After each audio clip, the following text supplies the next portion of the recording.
Well, that's why Citi have brought out a flexible personal loan at just 6.9% per annum for 3 years, with no monthly or annual fees. So you can be confident that your finances are back under control. Just go online to citibank.com.au/loans or call 1300 787 139. Okay, Google.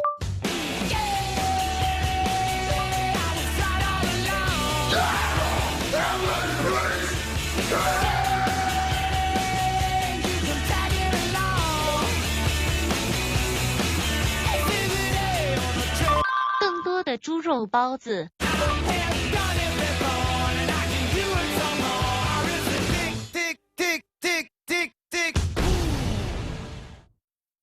At Hotels Combined, we compare the top travel sites. For free. That's right, and we guarantee to find you the best deal.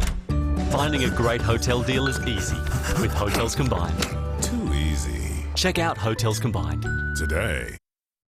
Selling with the wrong real estate agent could cost you tens of thousands of dollars. But how can you avoid them? Compare real estate agents online for free with openagent.com.au. See all the agents in your area, look at their sales history, check out their customer reviews. We got $75,000 more than the highest sale in the block.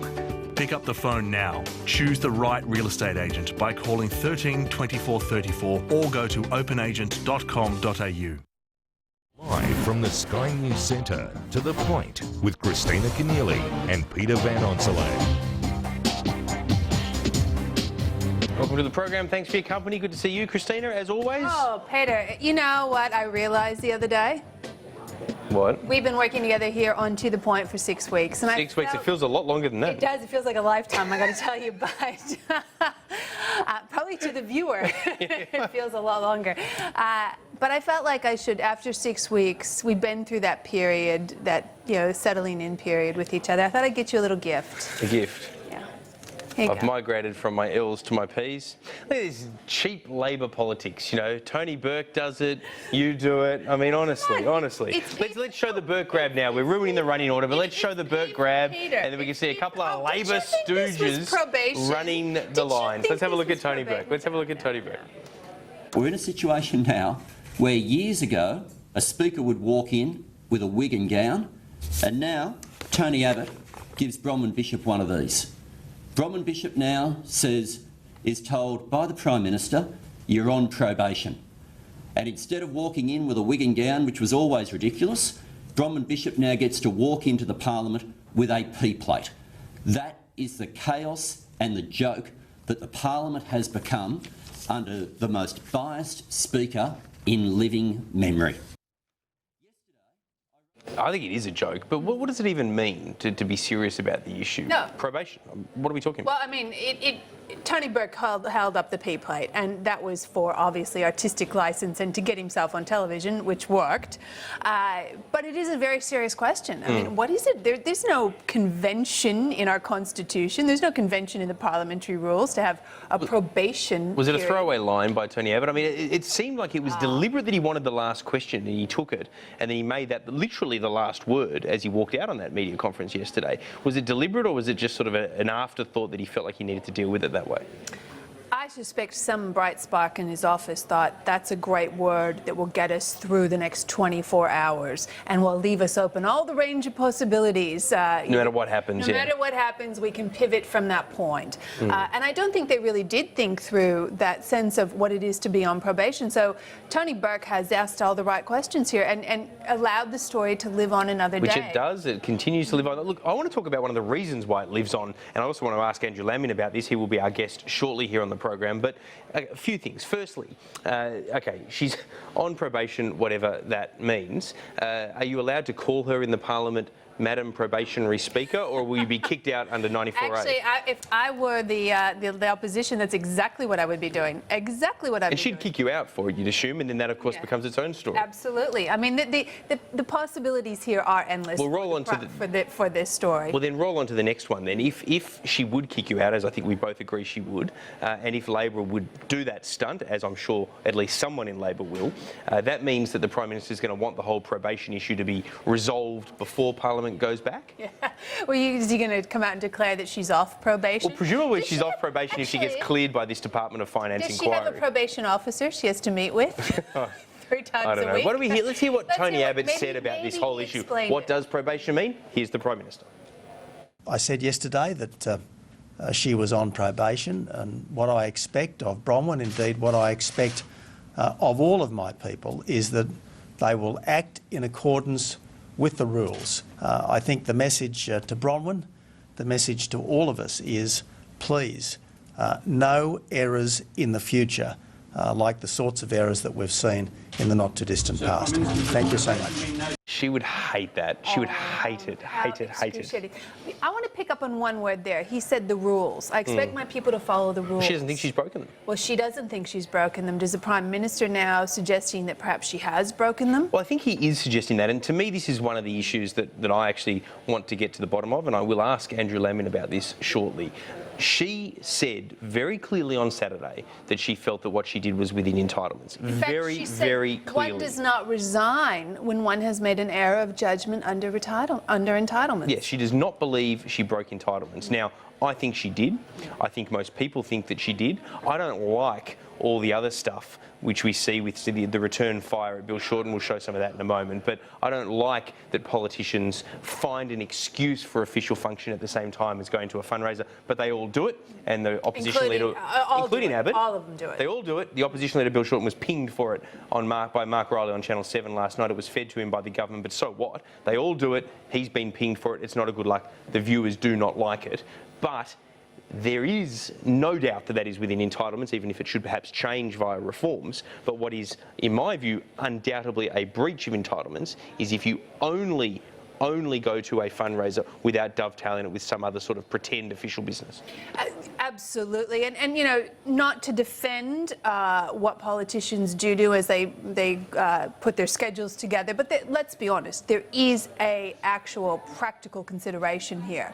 I mean, if you are going to another city to do something else, are you then meant to fly back and then fly back out on the party dime just to go to something else in that city?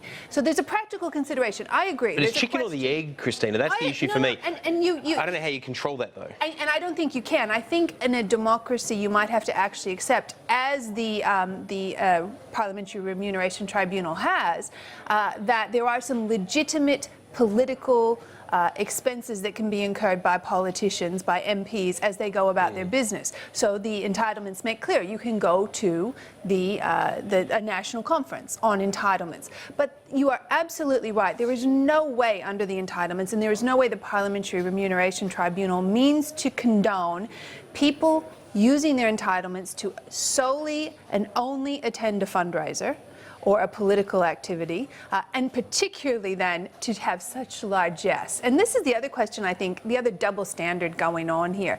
Bronwyn Bishop and Tony Abbott, up until today at least, seem to insist that she acted with entitlements. It was only the level of spending that was the problem. Well, that was certainly where she sat. I mean, he originally said it was just village gossip. He said that on Friday night at that function. Well, okay, so I think it's fair to acknowledge he's had a number of different positions on this. But the real question is, what is an appropriate level then, Tony Abbott or Bronwyn Bishop? Is, you know, $1,000 too much? Is $3,000 too much? Is $500 all you should spend? So what you're saying is, if you could find a cheap chopper, maybe that's okay. Well, is that okay? And I think that's the nonsense of the argument that Bronwyn Bishop and Tony Abbott are putting. Well, that's why what this really comes down to is that I believe there was a misuse. Yes. But it's going to be interesting, Christina, whether the Department of Finance finds that or not. Of course, Labor wanted it to be an AFP investigation. There's a lot of question marks about whether the Department of Finance will be arm's length enough. I certainly know that the head of that department has been attacked in some quarters for being too close to the government, whether that's true or not. But whatever they find there is going to be tough for the government. Okay, if they find that there was a misuse, then it's right back on. Now does she go from probation to being sacked?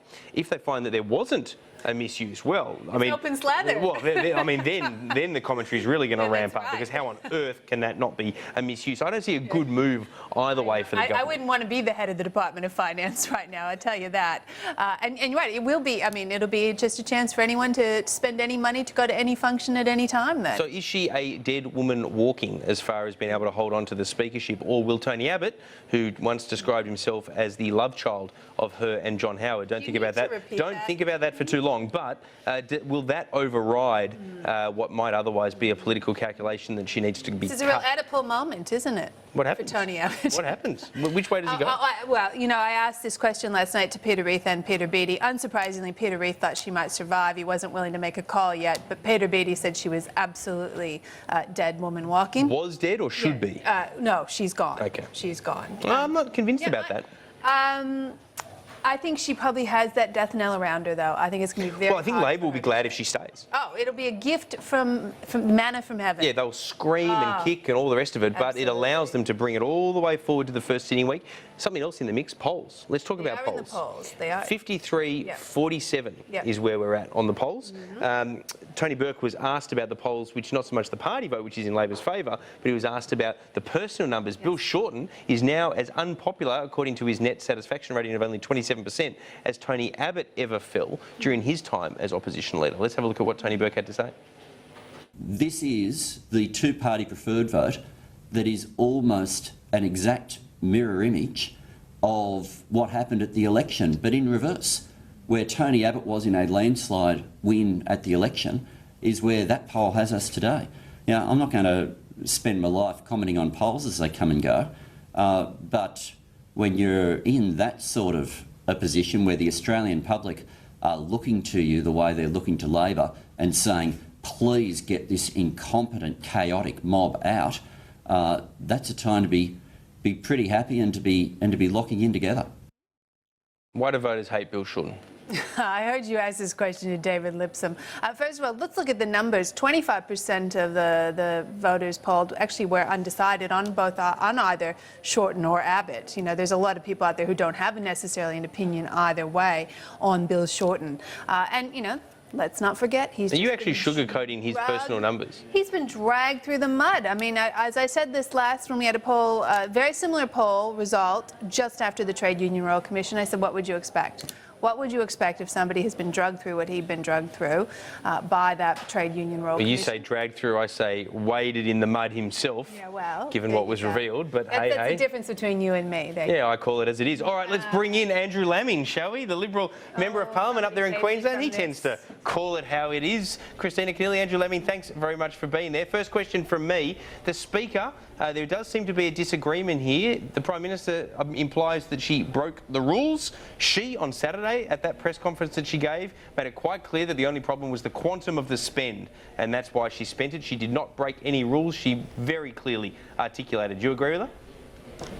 I don't even know the details of this episode, Peter. I don't know where the helicopter took off from and landed.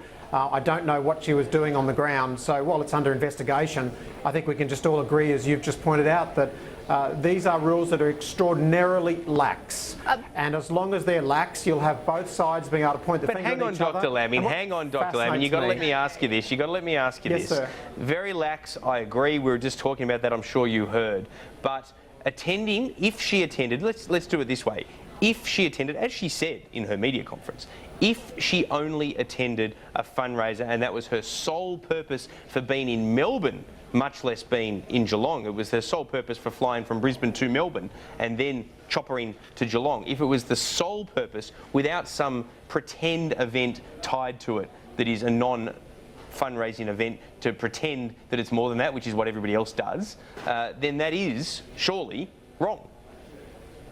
That's a hypothetical, Peter. I don't know what happened on that trip, but quite rightly, there is a requirement that you're engaged in parliamentary business when you conduct a trip like this. And as long as there's no more clarity than that, what you'll always see is a scandal like this every couple of years, and the minute it happens, the affected party pulls out an equivalent scandal from the other side of politics. And as long as Australian people are happy for that to continue, that's exactly what's going to happen. Dr. Lammo, I mean, you're not willing to make a call here, but you know, Joe Hockey was willing to make a call on the day this story broke. He didn't have all the details then. Was he wrong to do that? Was he wrong to say this didn't pass the sniff test? Well, Christina, I guess you're just dealing with people that are far closer to the situation than I am in Queensland. So perhaps they know more about that journey. She started her trip in Queensland. You feel geographically marginalised, do you, Andrew Lammo, being stuck up there in the Sunshine State?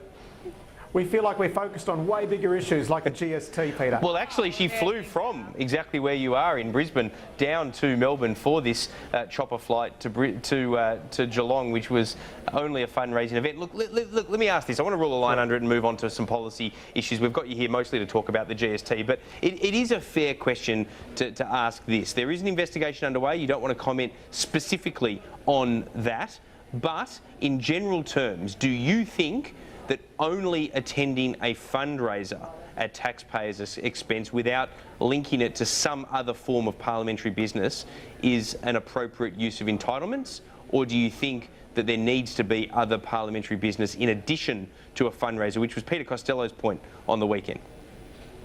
Look, I think the latter is correct. I'm not a person that people pay any money to listen to, so I'm not an expert on the fundraising element of ministerial politics. But the understanding would be that you're engaged in parliamentary business if you're requiring reimbursable public travel. Oh, come on, Andrew, you're not saying you've never had a fundraiser, are you? Seriously? Oh, I might have had one or two, Christina, but no big bucks involved. Well, let's move on to the GST then, shall we? To get Bronwyn Bishop. Let's move on to the GST because I do want to ask you. You are, of course, deeply familiar with the health system. We've got the Premier of New South Wales, Liberal Premier of New South Wales, Mike Baird, standing up and saying we can't afford to pay for health going forward.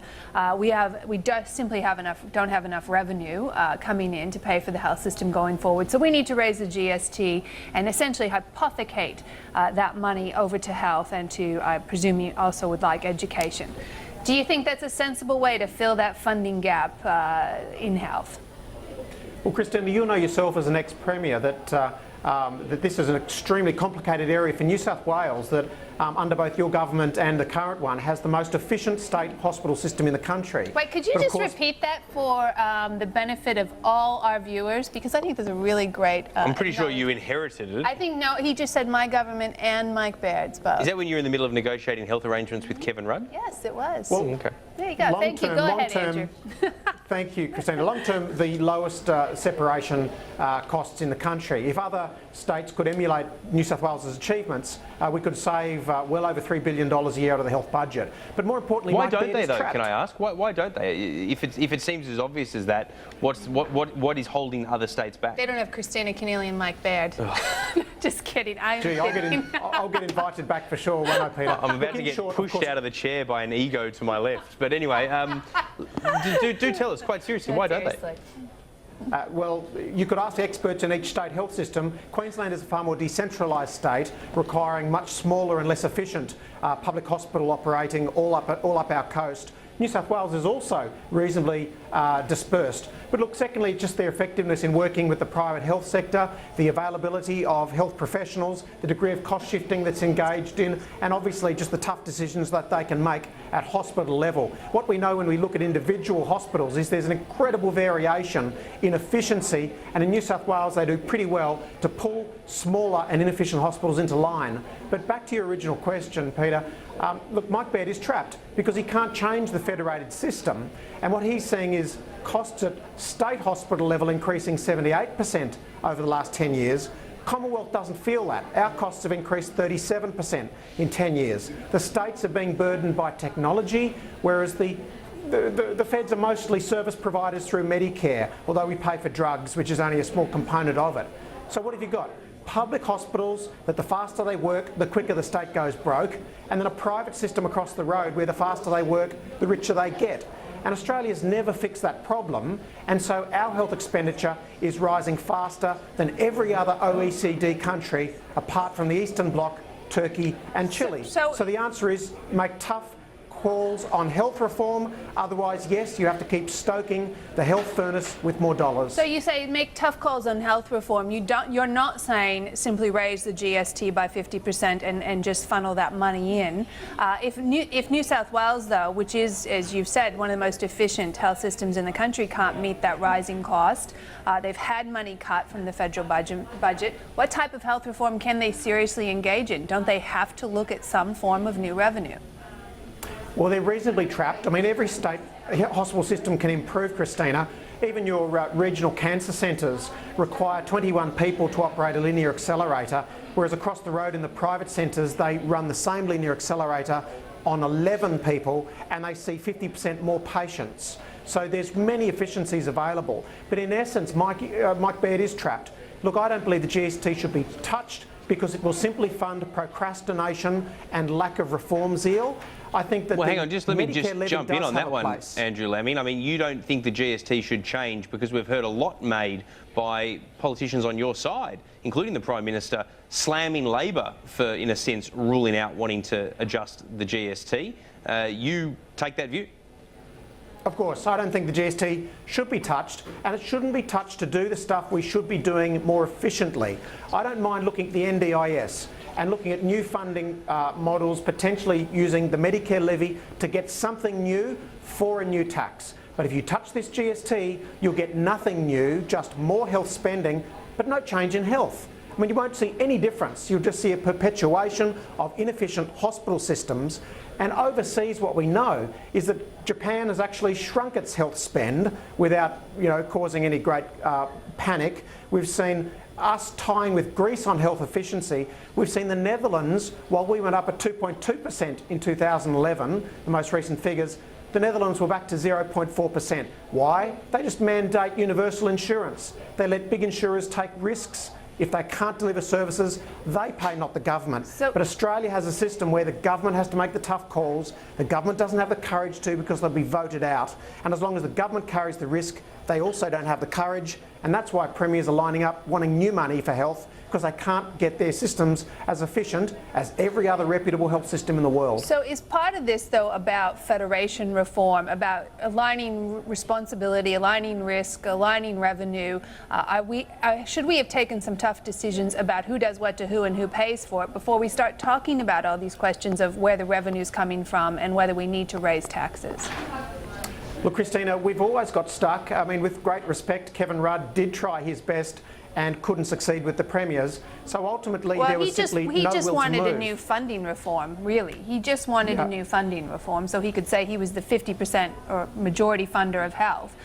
We ended up with actually no proposal from the Commonwealth there that would have really seen a change in how health was operating. I'm confused here. Is that what we're still grappling with? Can I make that a two-pronged question, Andrew Laming? I mean, I'm listening to this, with what you're saying sort of for the first time, just thinking it seems so obvious what you're saying. It's not the quantum of spend, it's how efficiently it's spent, and it's reforming the sector so that it is doing the most efficient job possible when we have an ageing of the population, expenses around pharmaceutical adjustments, etc., etc. It makes such logical sense what you're saying. Don't just toss money at it, and therefore don't just put up taxes to be able to toss more money at it. But who's fixing this? Why isn't anyone fixing it? You're in Parliament, you're on the backbench, you're obviously a former doctor with significant understanding of the sector. Are your colleagues listening to you?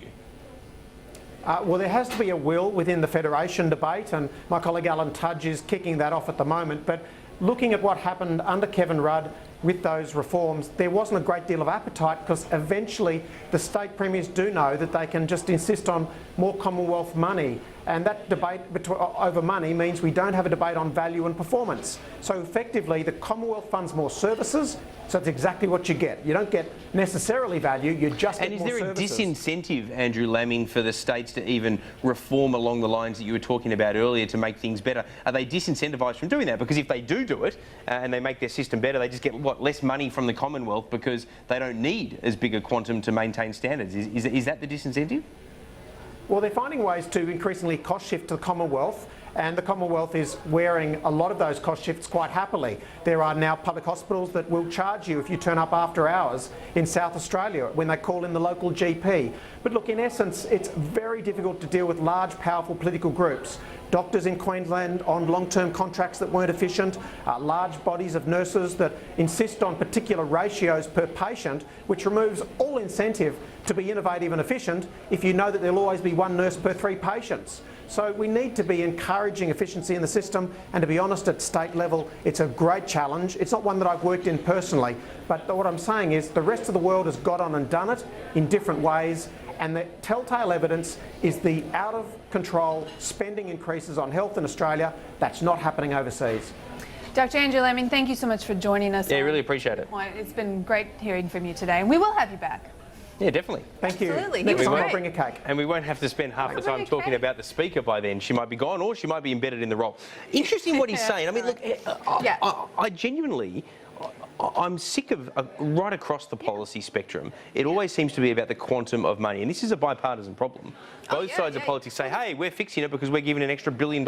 Who cares? Reform it so it can be done efficiently. Well, and I mean, yeah, I'm no defender of Kevin Rudd, and Kevin Rudd's attempted health reform wasn't about trying to reform the health system. It was basically saying, either I'm going to take it over. Or you're just going to agree with me. There was not a conversation there. It looked like there was a really good dynamic between you and him at that meeting. We would like that. Yeah, absolutely. But how do we get to what Andrew Lamming's talking about? This is ever since I held the portfolio of disability services, I have just felt in my gut that we have failed as a nation to deal with the issue of federation reform. We have historical alignments of responsibility. They don't necessarily make sense. Shouldn't competitive federalism work? I mean, you come from an American background. They've got great competitive federalism. Well, that's a whole nother show about whether it actually works in America or not. But what doesn't work is when you say have a health system where the Commonwealth looks after primary care and aged care, the state looks after acute hospital care, and the levers and the services there's disincentives and incentives in all the wrong directions. Absolutely. It absolutely is. And that's what Kevin Rudd's health reform was supposed to fix and didn't.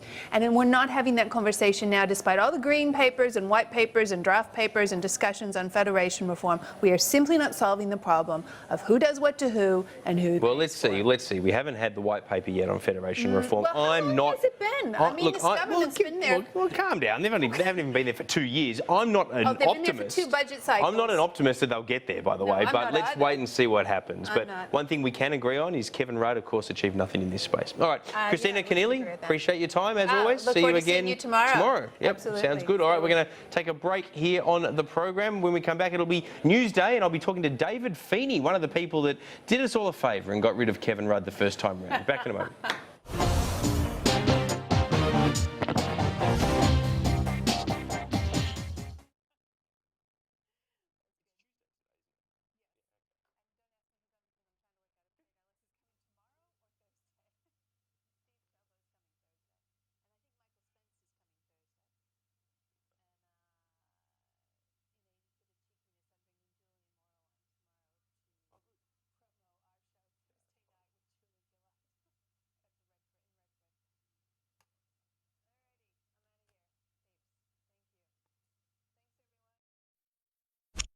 Okay, Google.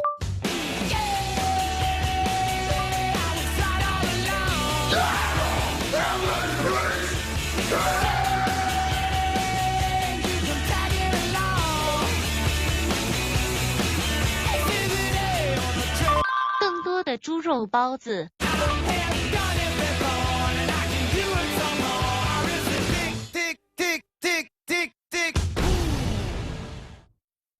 We're all busy, but sometimes we put off the most important things, like helping to provide financial support for your family if the worst should happen. Good afternoon, Real Insurance. How can I help you? Hi, your ad for life insurance says I can take cover out over the phone. That's right. Would you like a quick quote? Yes, please. You won't need a medical or a blood test to apply. To give you a quote, I just need to get your age and your smoker status.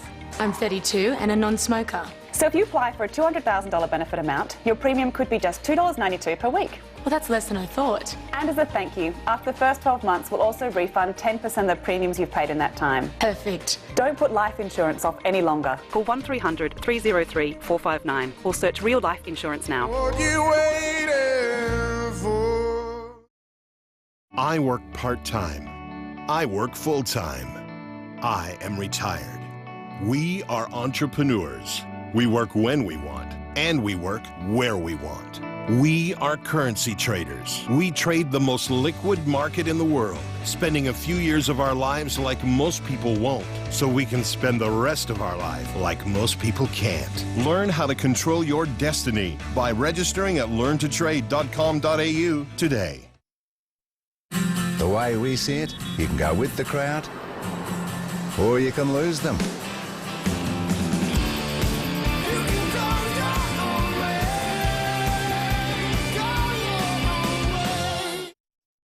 Start another business, Build another website. Need to look great online? Go to Wix.com and create your stunning website today. Heidi Whitey's. You did this all by yourself? I couldn't wait. Wanna try them on? Give your small business a boost with Reckon One, Australia's most affordable online accounting software. Run your business from our beautiful dashboard. Connect to your bank to easily sort out your transactions. Track profit to each of your jobs. Send invoices on the go. And of course, being in the cloud, so much more is possible.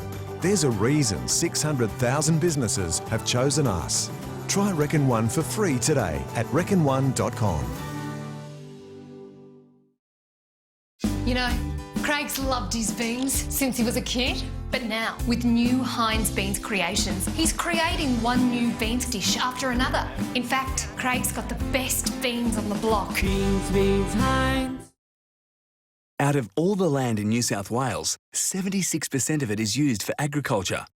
7.6% is set aside and protected as national parks.